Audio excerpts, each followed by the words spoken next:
Dans cette vidéo, on va te montrer une sortie de la position montée avec quelques petits détails intéressants au niveau des pieds. Si tu veux plus de contenu, abonne-toi, commente, like.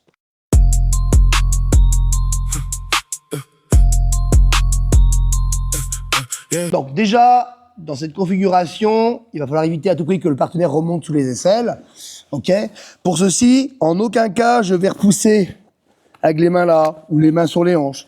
Tout simplement parce que mes coudes ici sont décollés. Et ça va être très facile pour lui d'utiliser son bras pour pouvoir remonter et contrôler. Ok, donc la première chose à comprendre, c'est que déjà, quand je vais essayer de chercher à me remonter, je vais chercher à croiser les mains. Ma main ici va se croiser, l'autre main va se croiser, ce qui aura pour effet de éviter de sortir les coudes.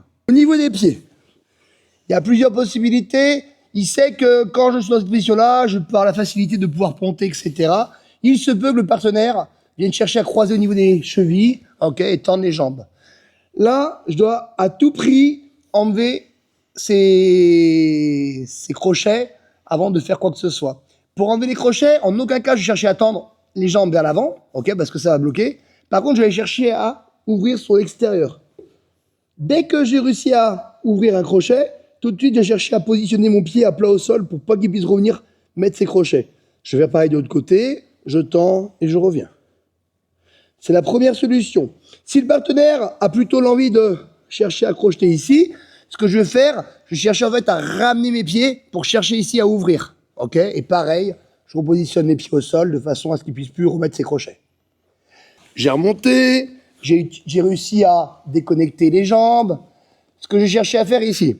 Mes mains vont se positionner, le bras de part en part de la hanche, l'autre main connectée sur la main et le coude à l'intérieur. Ok ? Et mon idée, ça va être de déhancher légèrement, ok ? Et de rentrer ce genou gauche, au niveau de sa cheville ici. Ok ? Vous avez vu ?